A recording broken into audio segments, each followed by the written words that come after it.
Salut à tous, nous allons évoquer aujourd'hui le drame humain qui se joue en ce moment même en Chine avec la répression à l'encontre des Ouïghours et des espoirs nés ces dernières semaines, il faut bien le dire, de la mobilisation unilatérale des démocraties occidentales pour dénoncer cette situation. Les Ouïghours sont l'une des 56 ethnies qui composent la République populaire de Chine. Ils sont largement minoritaires au sein de la population chinoise qui est à 92% constituée des Han. Les Ouïghours sont turcophones et de religion musulmane sunnite. Installés dans l'actuel Xinjiang au nord-ouest de la Chine, ils sont aujourd'hui 12 millions vivant dans cette région autonome sous souveraineté de Pékin. La répression contre les Ouïghours débute véritablement en 1949 avec l'avènement de la Chine de Mao Tse-tung et s'intensifie tout au long de l'ère maoïste jusque dans les années 70. Après un relatif apaisement, la répression reprend au début des années 2000 pour connaître un triste apogée sous l'actuelle présidence chinoise, celle de Xi Jinping. Cette répression est donc menée par l'État central chinois avec l'aide de nombreux corps militaires.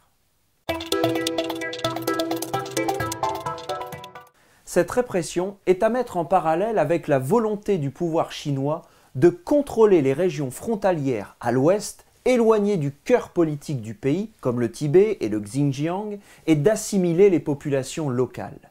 L'assimilation culturelle, je vous le rappelle, est une pratique qui consiste à exiger des peuples étrangers qu'ils adoptent les mêmes comportements, les mêmes coutumes et traditions que la population qui les accueille.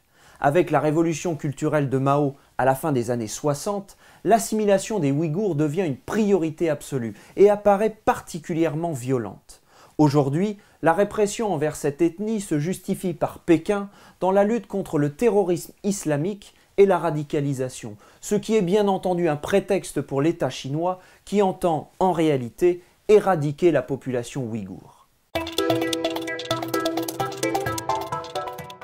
La répression des Ouïghours prend la forme de violences multiples. On fait état de viols, de tortures, d'exécutions sommaires, de travaux forcés, de spoliation de biens ou encore de stérilisation contrainte. Dans le même temps, de nombreux camps d'internement sont élevés où l'on y dénombre près d'1 million de Ouïghours enfermés. Par les méthodes employées et les objectifs fixés, on peut ainsi parler de génocide.